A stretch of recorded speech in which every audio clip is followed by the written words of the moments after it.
Заповедная страна, сколько древних тайн сокрыла она за хрустальною горой.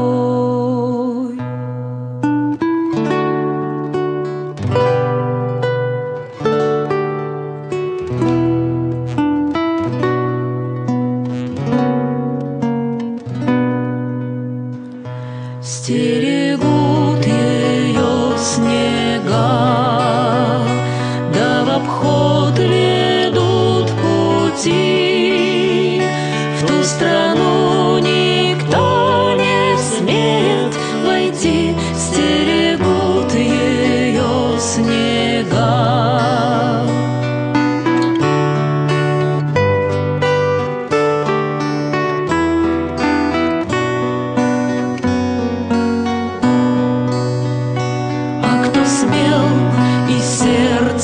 Чист, тот услышит тихий зов и увидит путь в сеть белых снегов. Тот, кто смел и сердцем чист.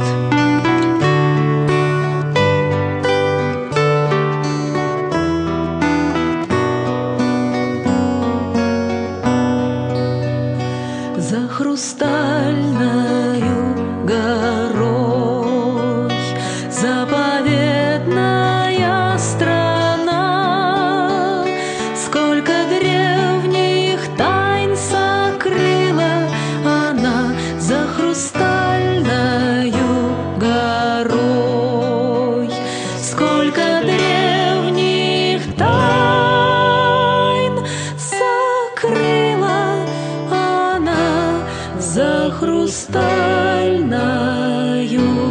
горой.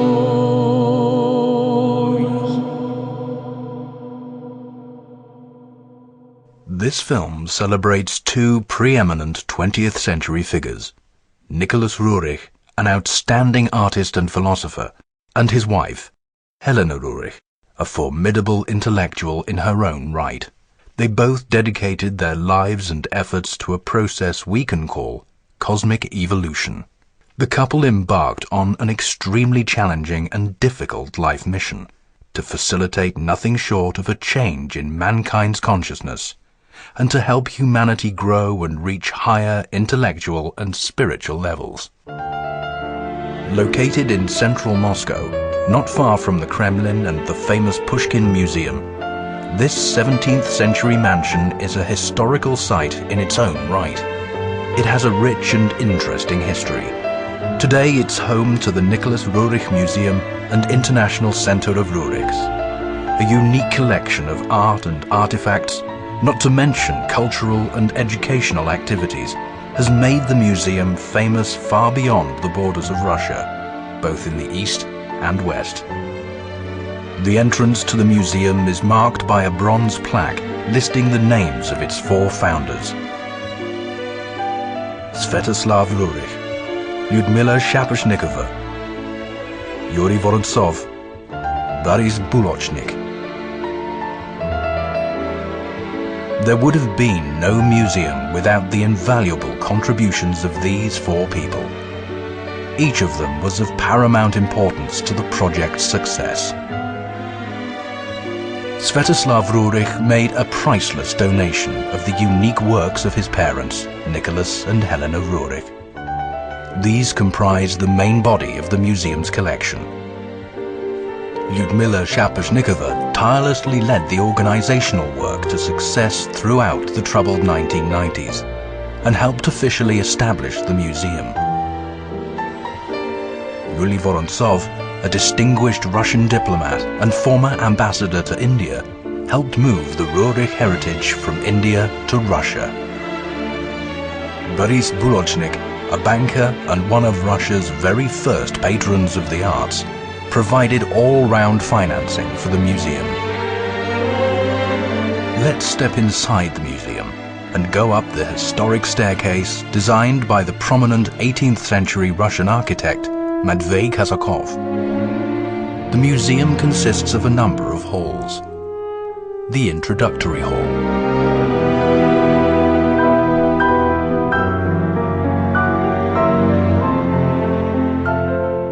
the St. Petersburg Hall,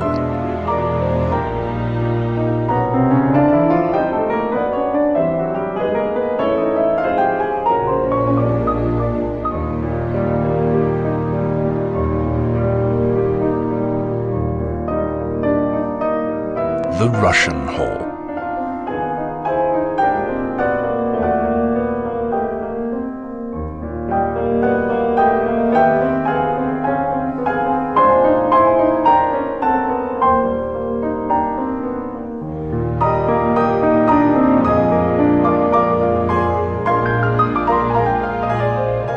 the Living Ethics Hall,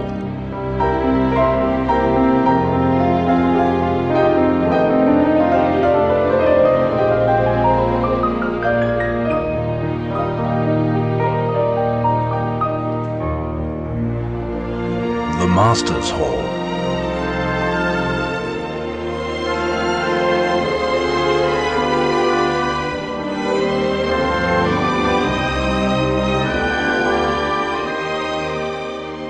the Central Asian Expedition Hall,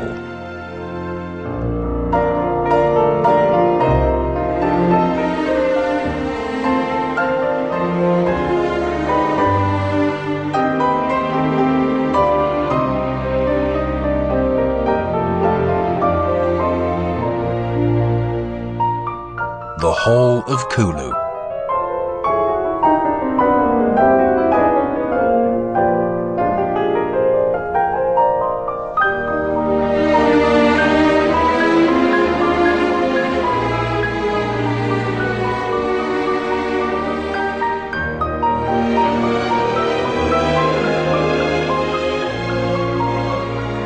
the Banner of Peace Hall,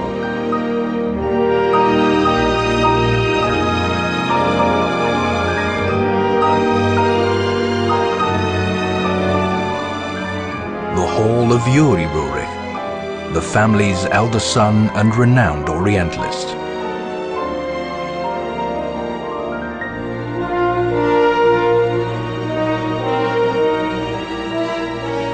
and the Hall of Svetoslav Roerich, the younger son and artist.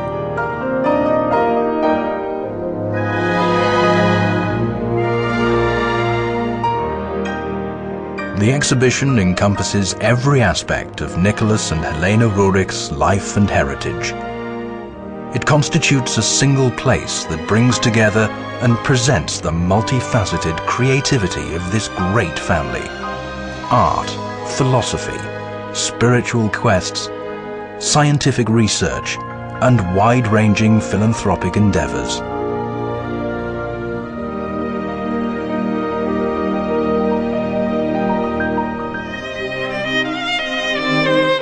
Nicholas Roerich's graduation from the St. Petersburg Academy of Arts marked the beginning of his long and illustrious artistic career.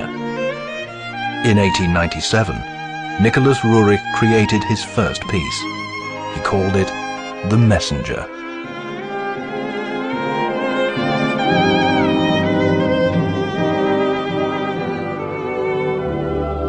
He proceeded to paint a series of historical works. Each was themed around the distant past. They had a special aura about them, which distinguished them from historical paintings by other artists.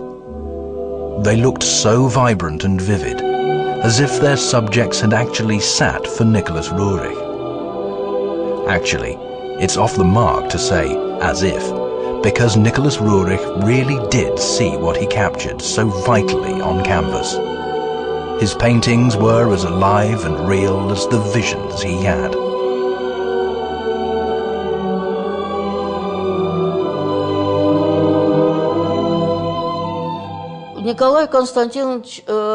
I'd like to refer to what the writer, Leonid Andreev, once said about Nicholas Roerich. I think it captures him the best. Andreev said that Roerich makes the invisible visible. It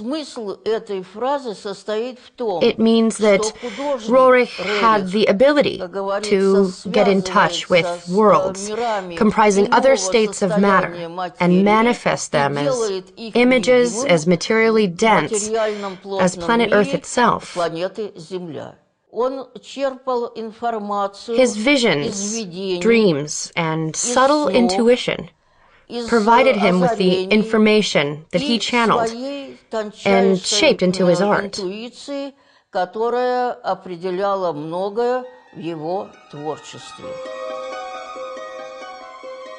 This special ability not only predefined Nicholas Roerich's unique artistic achievements, but his entire life path. Between 1904 and 1911, Nicholas Roerich created 3 enigmatic paintings that his contemporaries found impenetrable and impossible to understand.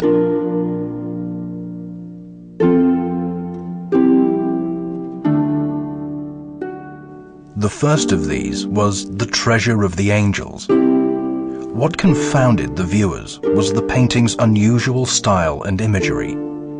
It seemed to unite both mythology and religion, code for conveying some very important and necessary knowledge. This centers around the rock in the picture, which looks very much like a meteorite. The rock has some mysterious connections with the medieval tales of the Holy Grail, the Knights of the Round Table, and Parzival.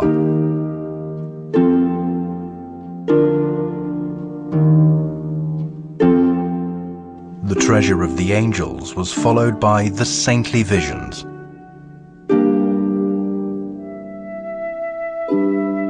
Before completing the painting, Nicholas Roerich made a preliminary study. It depicts 2 figures, dressed in identical dark-colored flowing robes, later painted with much greater detail. The 2 look as if they're about to exit through the door, but something has just stopped them. Roerich later wrote, "These images appear very vague in my dreams. These signs and where they go are hard to uncover and capture in reality." The final work of the 3 was called The Dove's Book. Here, Roerich used the reverse perspective technique typically used in Byzantine and Russian Orthodox icons, depicting otherworldly places. The Dove's Book itself lies in the foreground, like a cover concealing the deep meaning in this remarkable painting. All 3 were symbolic paintings, and regrettably, were misunderstood by Roerich's contemporary audience. They did not know how to interpret them. Some speculated that Roerich was misguidedly departing from real painting to iconography, and so on and so forth. But in fact, these 3 paintings defined the depth and breadth of nothing less than our planet's evolution. Before the outbreak of World War I, Nicholas Roerich created a series of prophetic paintings foretelling the tragic events that shook the world. However, these paintings were also largely misunderstood, or not understood at all, by contemporary audiences, just as the 3 before them had been misconstrued. The burning sky and land conjure a terrifying backdrop for the appearance of the last angel. Fires rage and devour the city's walls, towers, and churches. Bitter condemnation is in the angel's eyes beholding the scene. In The Messenger, a sailing ship with its sails down is approaching the high fortified walls of a town. The outline of its masts resembles crosses over graves in a cemetery. Its appearance is disturbing. Only one man in the town, who's viewing the ship from the walls, feels the menace. Human deeds.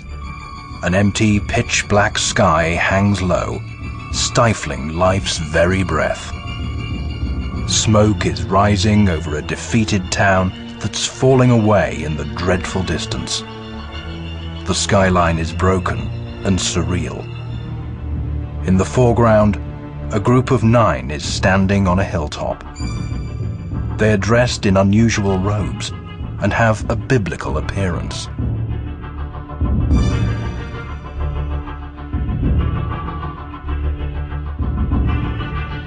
The meaning of Roerich's The Crowns remained unclear for some years. 3 kings in the foreground and 3 crown-shaped clouds floating away did not make sense until revolutions and wars had swept away 3 royal families: the Habsburgs, Hohenzollerns, and Romanovs. In the summer of 1914, World War I broke out.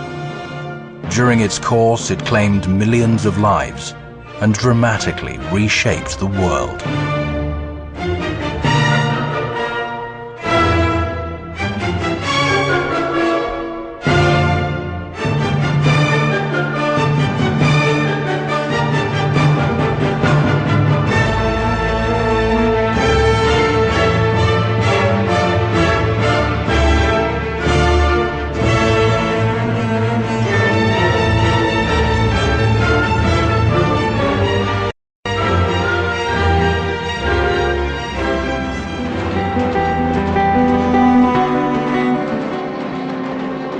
At that time, the Roerichs with their sons Yuri and Svetoslav were in Finland, which was then still Russian territory. In 1918, Finland proclaimed its independence and closed its borders with Russia. The Roerichs found themselves cut off from home. They now turned their thoughts and hopes to India, which was the home of the great teacher. It was the land that called them in troubled and uneasy times.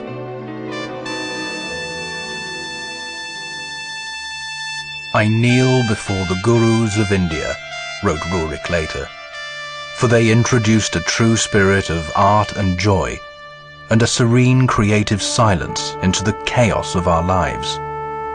They called us when we needed the call the most. They summoned us confidently, quietly, and powerfully with their infinite wisdom and knowledge. Soon, when all the evil of the massacre and pillage of recent years fades away, our future will be shaped by a spirit of true knowledge." When they left home, the Roerichs didn't think they would ever see Russia again. Ahead was a long journey, full of surprises and challenges.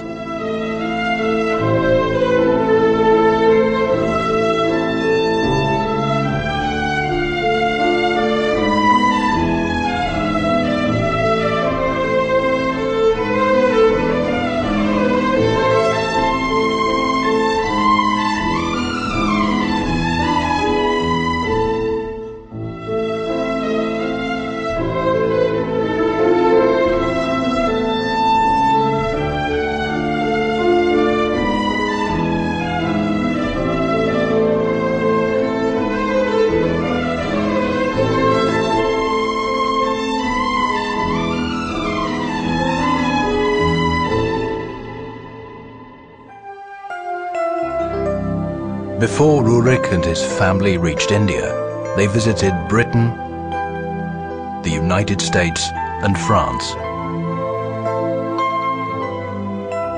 It was in Britain that Helena Roerich met the teacher for the first time.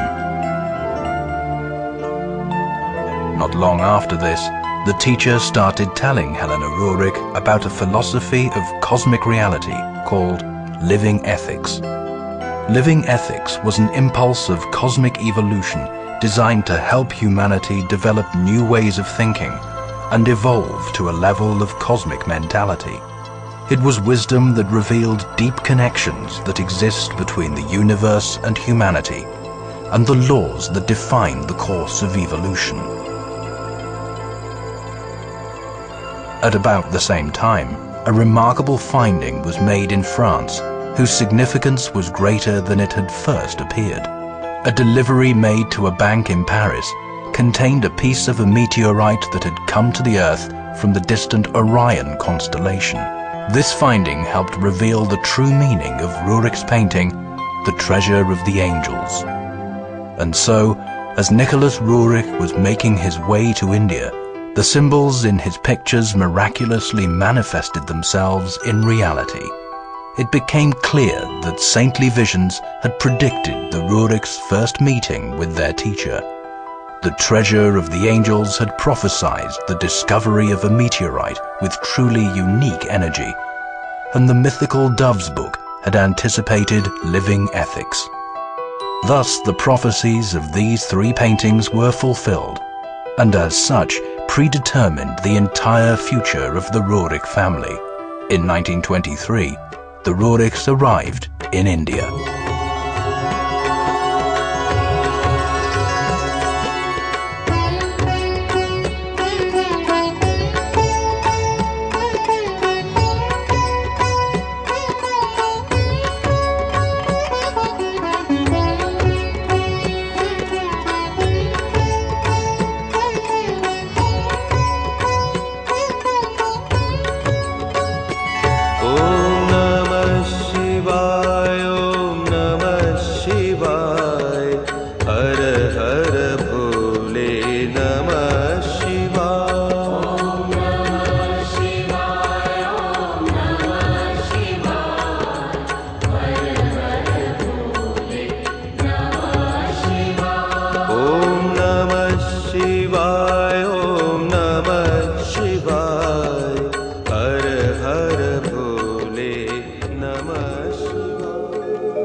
In India, they began their real life's work as messengers of cosmic evolution.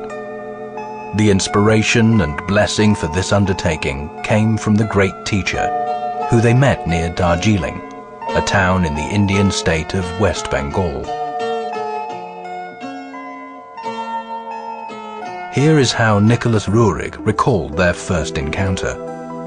The four of us were making our way through the mountains in a motor car one afternoon. Suddenly, our driver slowed down. We saw four men in grey robes carrying a palanquin, in which a lama was sitting. He had long black hair and, quite unusually for lamas, a black beard. He was wearing a crown on his head, and his yellow and red robes were strikingly clean and fresh. As we passed each other, the Lama greeted us by nodding several times. We couldn't help thinking about him long after we had left him behind. We started to make inquiries about him, hoping to meet again. To our great surprise, the local lamas told us there was no such lama in the area that they knew of. This event had a dual nature. One was the obvious, material side, while the other was of a spiritual nature and thus held great meaning for the life-changing meeting that was yet to occur. The man in the palanquin was one of the great teachers on his way to a meeting with the Roerichs in a small roadside temple. This temple, located just outside Darjeeling, was quite unusual. Its domes resembled those of a mosque. But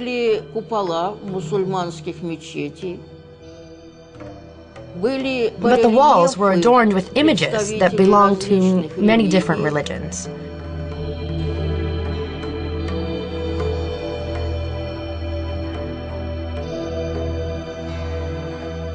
A freshwater spring by the temple was also an object of worship. When I approached it, I noticed two figures. One represented Krishna, a traditional sculpture in Hinduism. The other was Buddha, the founder of Buddhism. This temple combined elements of various religions, and together they produced a sensation of peace and harmony. It felt like they all belonged together. Seeing them next to one another didn't seem incongruous. In fact, the religions represented different stages in the spiritual evolution of our planet. And through that, it was clear they had much in common.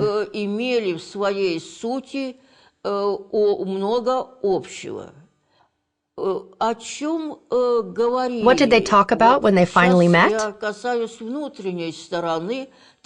I'm referring to Roerich's actual words on the matter. One thing they really focused on was the Central Asian expedition. At that meeting, in a small roadside temple, both the goal and the actual route of the expedition were defined. The 5-year Central Asian expedition that lasted from 1923 to 1928 became the Roerichs' principal contribution to cosmic evolution. It started in Sikkim, progressed through Indian Kashmir, Ladakh, and China's Xinjiang, with a detour through Siberia to Moscow, and then eastward to the Altai Mountains, Mongolia, Tibet, finishing back in Sikkim. All these areas were homes to ancient and very rich cultures.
To a casual observer, the Roerichs' Central Asian expedition would have looked like any other.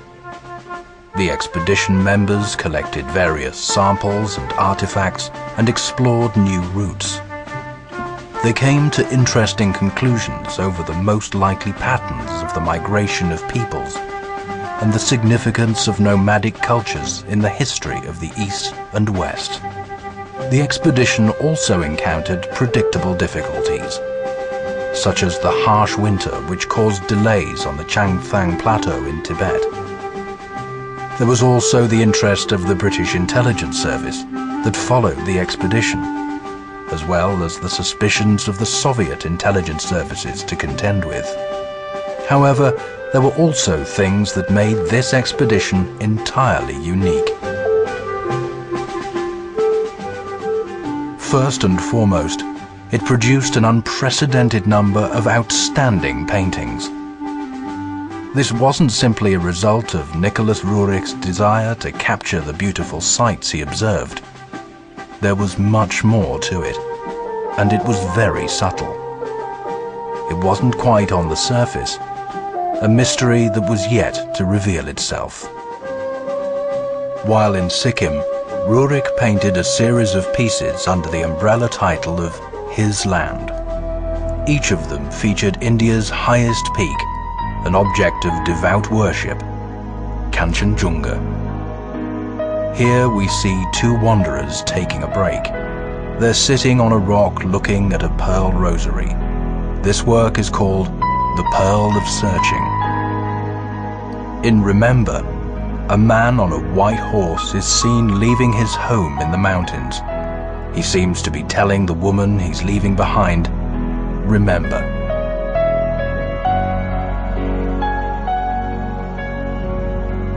Here, depicted in Lower Than the Depths, is the dark silhouette of a contemplative man about to enter a mountain cave. The entrance is glowing mysteriously, with no visible source of light.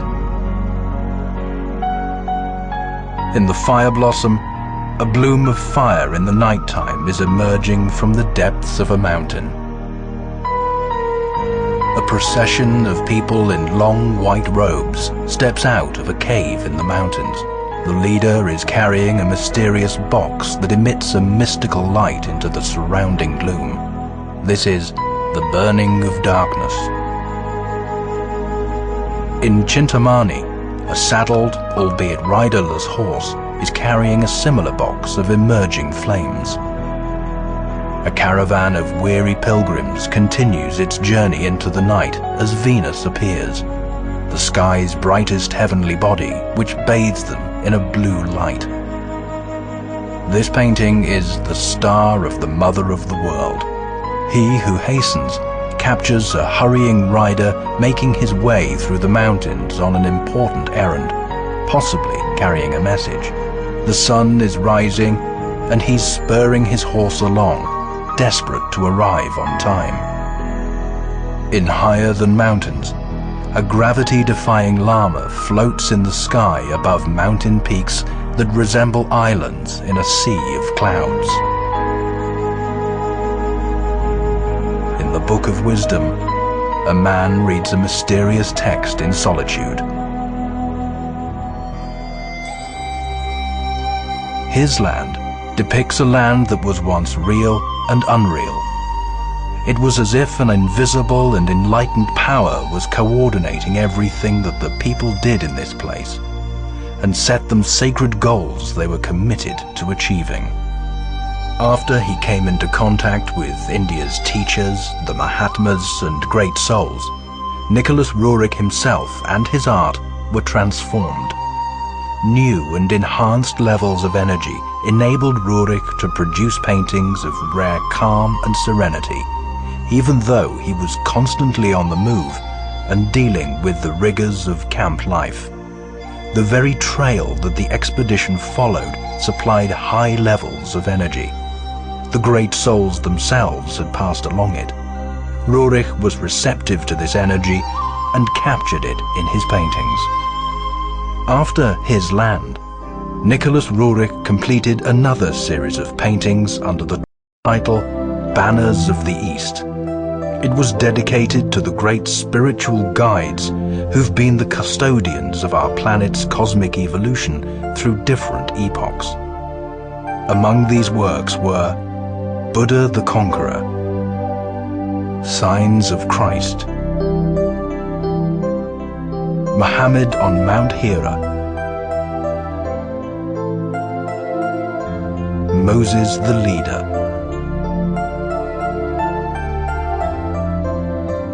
Padma Sambhava, Sergius the Builder, Confucius the Just One, The Watch on the Himalayas, and others. The series was crowned with the painting Mother of the World. Nicholas Roerich's visions provided the sole source of inspiration for these paintings. Nothing he saw during the expedition could have supplied this visual material. The final series of paintings produced by Roerich during the expedition was Maitreya. It conveyed the ideas of a new epoch of evolution that humanity was yet to aspire to. The series opens with the painting The Great Horseman, or the Advent of Shambhala. Shambhala was the mythological name of a real location where the great teachers, also called cosmic hierarchs, were believed to have actually lived on Earth. The painting's style resembles the Buddhist genre of Thangka, whose traditional motifs included the figure of a horseman, a warrior of light. Maitreya the Conqueror presents the coming Buddha as a cloud horse rider, arriving with the sunset. The remarkable paintings Nicholas Roerich created with his unique energy during the Central Asian expedition have been attracting the attention of artists, researchers, philosophers, and politicians ever since.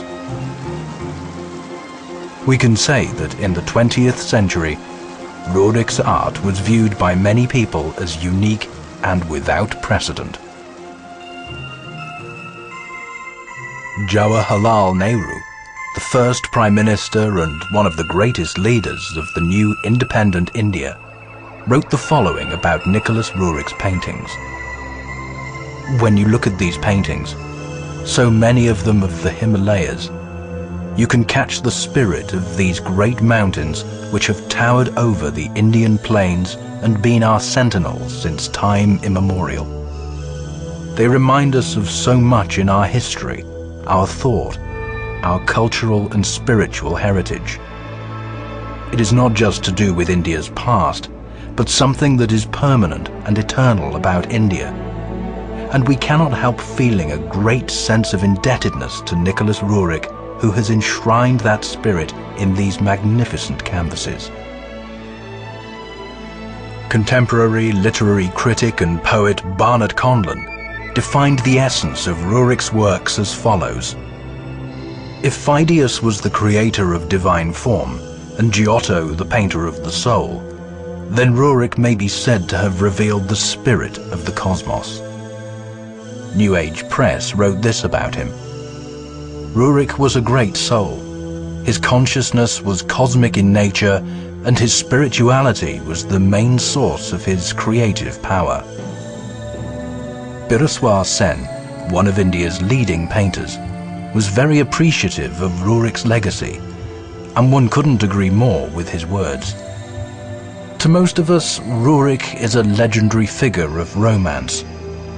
Against the wild glare of the flaming west, his mighty figure looms large like the motionless and benevolent Buddha in the midst of a vast cosmic cataclysm. Far above the tumultuous din of frenzied nations rings his voice, the unequivocal commandments of the eternal, the voice of truth, beauty, and culture. This is the person who was charged with a highly important evolutionary mission on the journey of the Central Asian expedition. The mission was closely connected to the great cosmic law. In evolution, the higher promotes the lower. The fact of the matter is, all energetic processes conducted by higher cosmic matter on Earth must have a higher vibration than our energy. Otherwise, there will be no development, no evolution. But the higher must give us a mechanism for the lower to move further in the evolutionary process. And the Central Asian expedition contributed a lot to this mechanism. This energy mechanism was called the laying of magnets. These are not your average magnets, but rather energy structures in space. To build or lay one, you need a strong source of energy.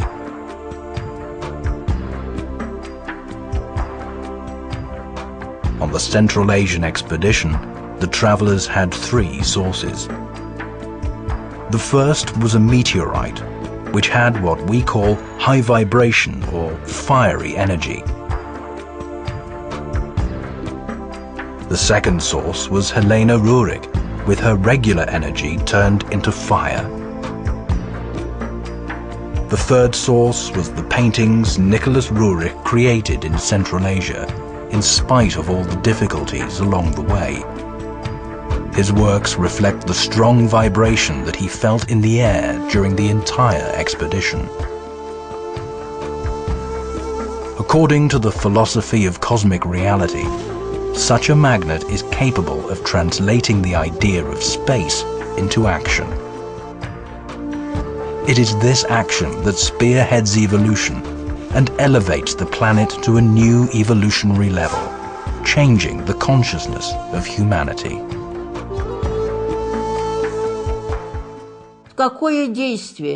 But what kind of action are we talking about? The answer is an action toward greater evolution. There are more than enough ideas of space in the cosmos, and all human knowledge is based on these ideas. It translates an idea of space into action. So with these magnets on the Central Asian expedition, the route turned into a channel of evolution, so to speak, bringing to the cosmos what the Earth needs. The laying of magnets made the Central Asian expedition a milestone of creativity in cosmic evolution. There was also another thing that made the Roerichs' trip very special, as distinct from any other 20th century expedition. It seemed as if there was some underlying secret path. All along the way, the Roerichs met a series of bizarre people who brought mysterious messages and impressed them with their actions. There were lamas, storytellers, and fellow travelers. At every stage of the journey, in each country and area, something outstanding would happen. Something that required decrypting and interpreting. The Roerichs' diaries hold many unusual stories. Put together, they give a unique picture of the internal story of the expedition, so unlike that of the exterior.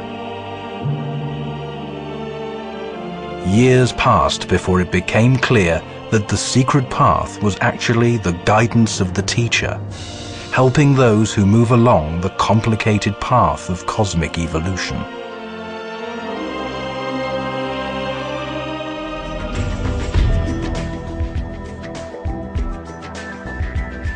The expedition also raised the issue of a new science and a new learning paradigm. And the Roerichs elaborated on it in the context of the philosophy of a cosmic reality.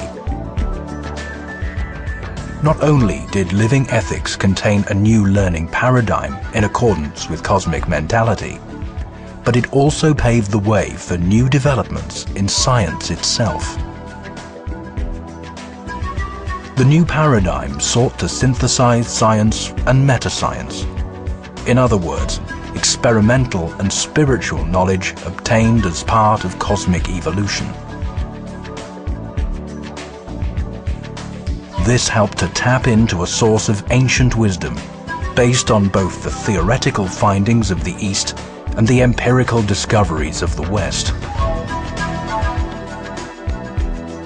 Progress in art and religion, philosophy and science all came together in a holistic picture of the universe.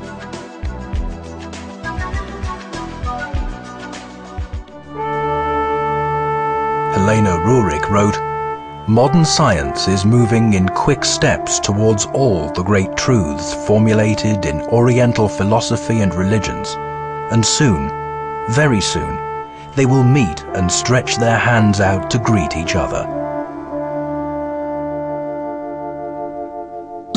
The Roerichs then left Darjeeling for the Kulu Valley in the West Himalayas, where they later founded the Urusvati Institute, also known as the Himalayan Research Institute.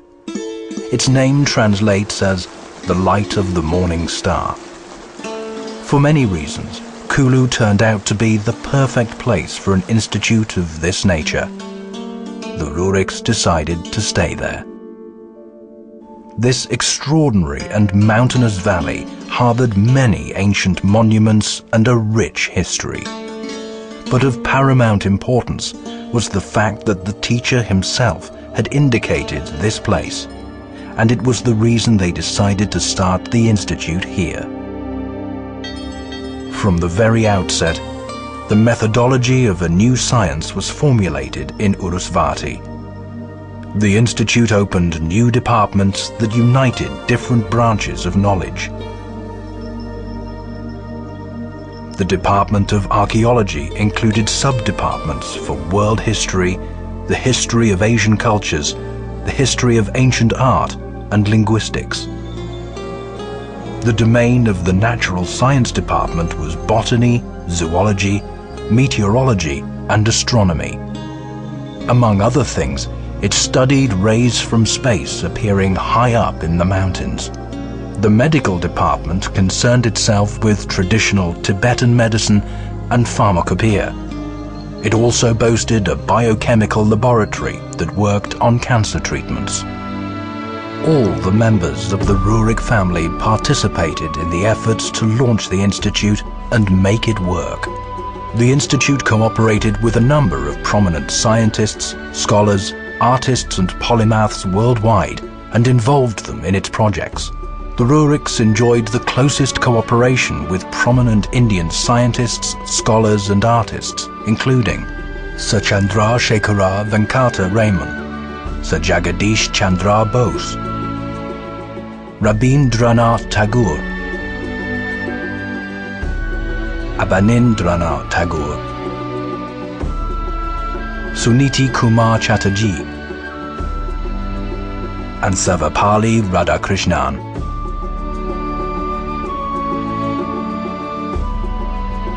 Among their Western colleagues and advisors were Robert Andrews Millikan, Albert Einstein, Albert Abraham Michelson, Louis de Broglie, and the famous traveler and explorer Sven Hedin. There was Professor Serge Metalnikov from the Pasteur Institute in Paris. Also the author and Oriental Studies scholar Charles Lanman, and many others. Before he was arrested, the famous Soviet botanist and academic Nikolai Vavilov used to exchange letters with Svetoslav Roerich on genetics and plant cultivation. Scientific experiments and tests confirmed the spiritual knowledge accumulated in the Himalayas. It was at Urusvati where the first studies into subtle energy, magnetic currents, cosmic radiation, and alternative states of matter were conducted.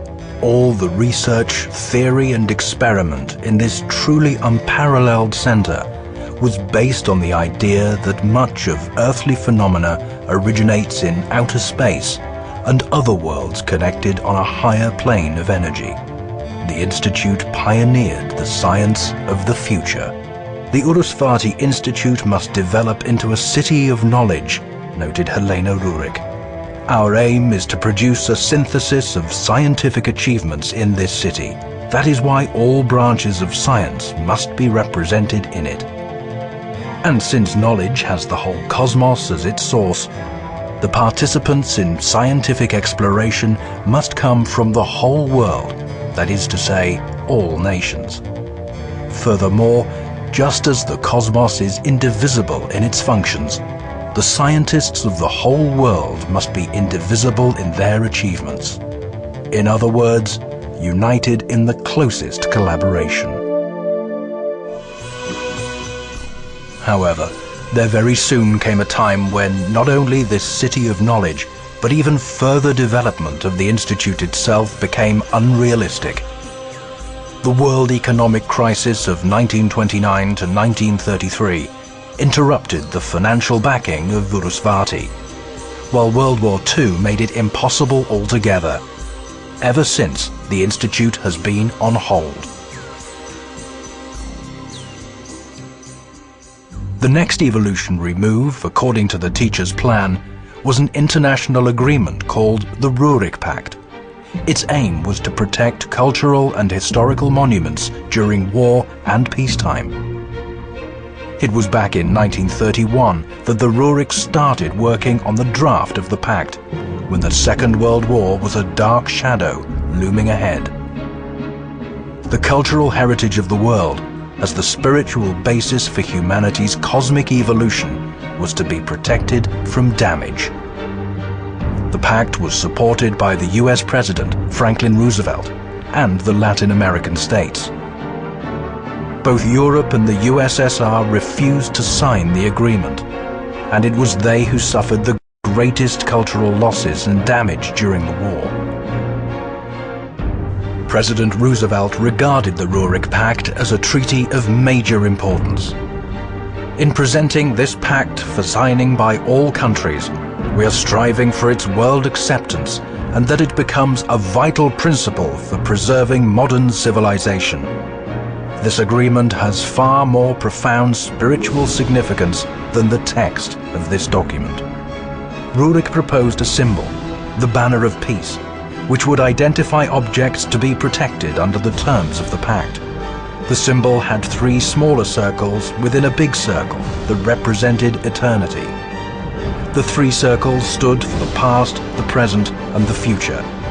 The banner of peace, with its symbolic content, was closely connected with cosmic evolution. Пакт Рериха – это очень благородный пакт, между прочим. The Roerich Pact is a very noble initiative. It was started by a person of high moral and cultural integrity, somebody who felt very strongly about culture and wanted to do his best to preserve it in the world. As a diplomat, I have always been strongly impressed that it was put forward by Roerich alone, not a country, a government, or a group of governments. It was all the idea of one man, who had invested colossal efforts to promote and implement it. This was around the time when Nicholas Roerich commenced work on his series of prophetic paintings. In 1931, he painted Flowers of Timur. The fires on the watchtowers warn of an impending cataclysm, spurring the rider in full armor to saddle his horse.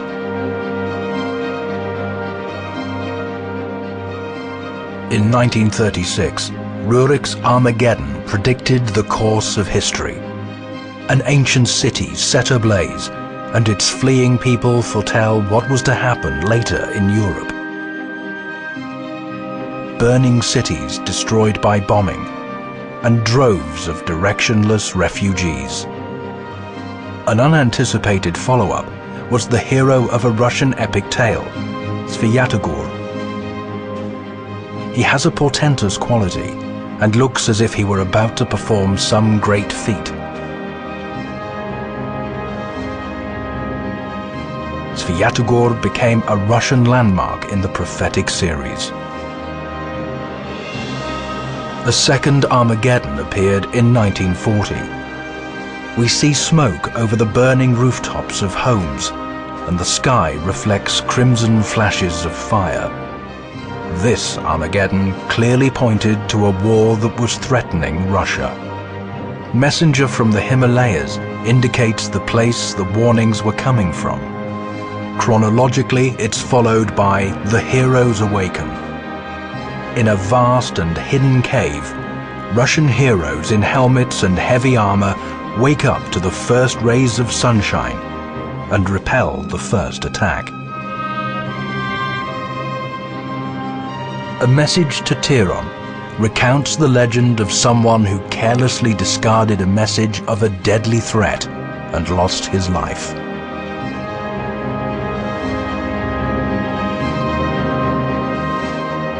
Early in 1941, Roerich created The Blind Man. Trapped in an old city, a man flails around like a caged animal, failing to understand what is going on and where he should go.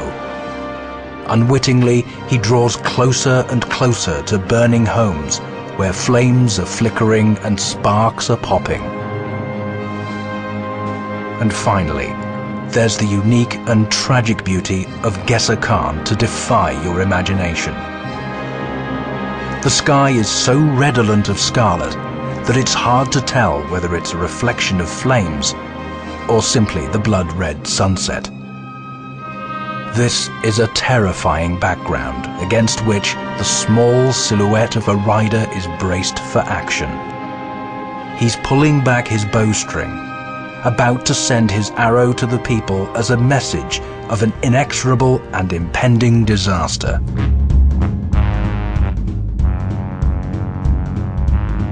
The whole series was a pre-war apocalyptic warning.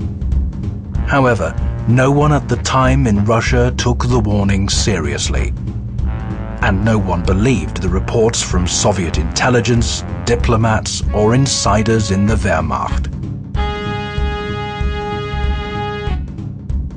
On June the 22nd, 1941, German troops crossed the Soviet border and started a long and cruel war.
The year 1942 was the most tragic, and seemed hopeless to some extent.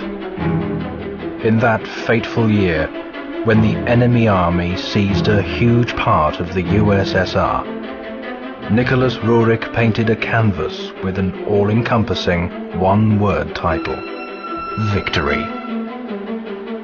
The Russian bagatir is seen defeating the dragon of war and evil with his sword against a towering mountain backdrop.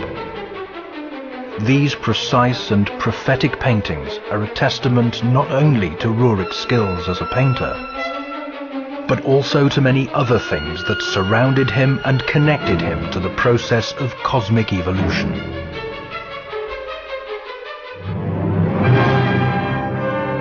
In May 1945, the war ended and Russia celebrated its victory.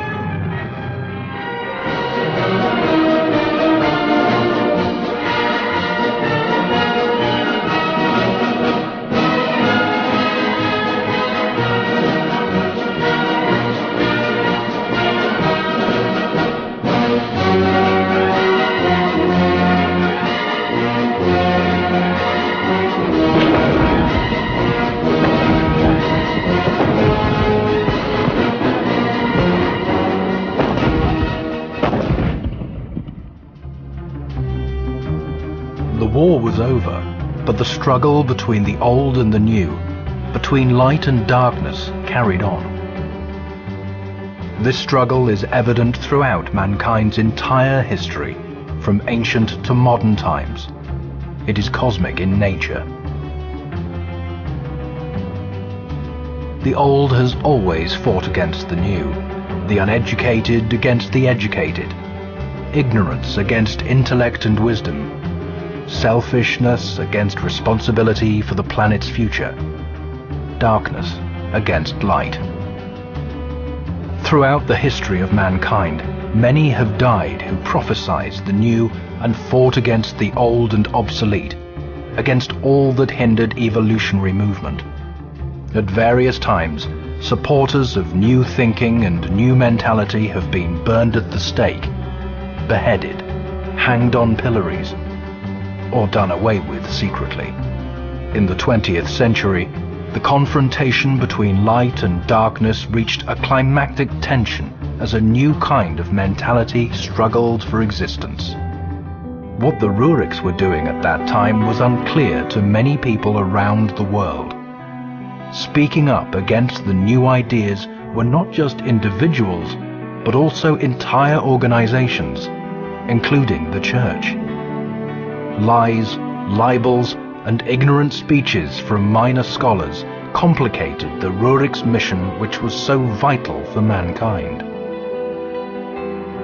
The Roerich Museum Center in Moscow suffered a similar shameful process. It has published 6 thick volumes about the way the state treated not just the Roerich communities, but the public Roerich Museum itself. In the 1990s, the government, ministers of culture, and high-ranking church officials really had it in for the museum. Several large state museums participated in this as well. The Museum of the East appropriated a number of Roerich's paintings that were bequeathed by Sviatoslav Roerich to the Public Museum Center in Moscow, which had been founded by him. The Pushkin State Museum of Fine Arts unlawfully took a part of the historic area of the Lopukhins estate, where the Roerich Museum is located. An unfortunate fate also awaited a part of the Roerich's legacy that had been brought to Russia by their eldest son, Yuri. Following his death, it landed in the hands of a thief who destroyed and sold off this priceless legacy. The prosecutor's office and law enforcement bodies were warned of this robbery, but they failed to take any measures to prevent it. This is what the apartment of the outstanding Russian Orientalist looks like today.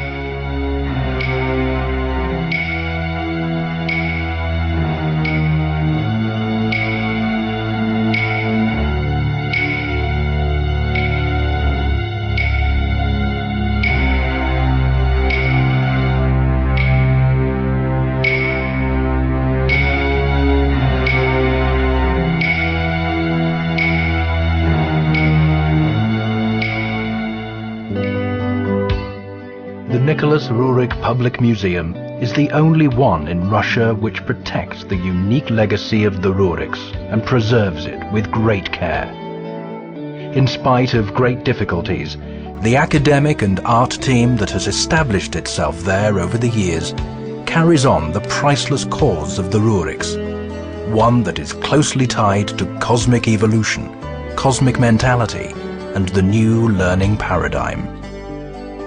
These days, the struggle of light against darkness is extremely hard to carry on with.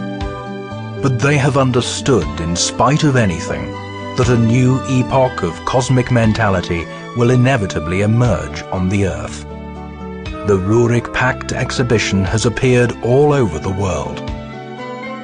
Today, amid armed conflicts and the destruction of priceless legacies of human culture all over the planet, it's more relevant than ever. Thousands of people have seen the exhibition in the United States, Austria, Bulgaria, Germany, Italy, Mexico, India, Mongolia, Belgium, France, and many other countries.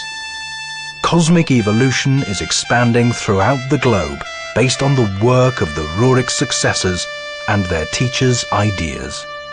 This valuable work is carrying on today, at a time when our planet is crying out for new approaches, new ideas, and a new science, In short, a new cosmic mentality.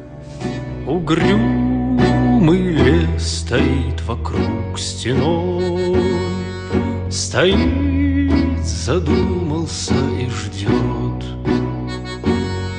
Лишь вихрь в груди его взревет порой. Вперед, друзья, вперед, вперед, вперед.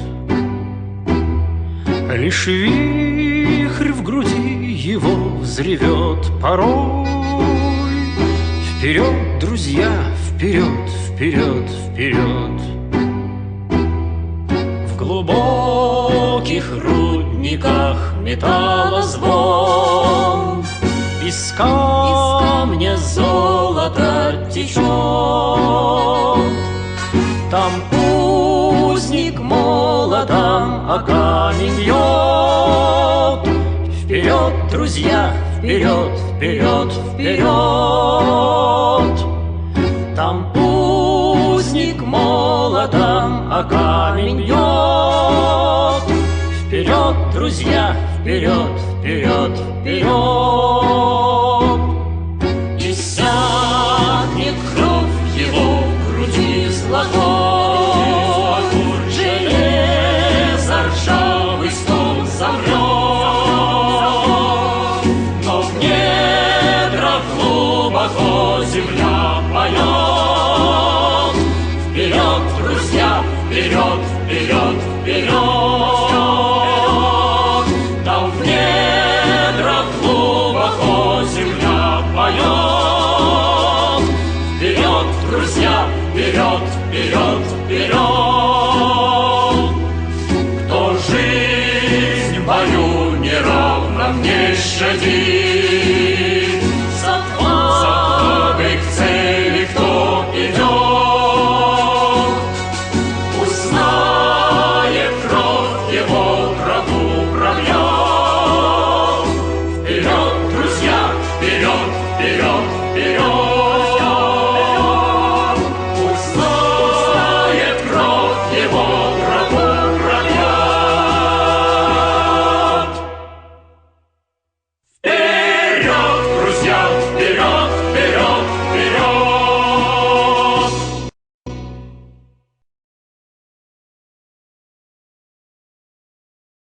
It was written by Ludmila Shaposhnikova. The assistant writer was Pavel Zhuravichin, and the academic consultant was Viktor Frolov.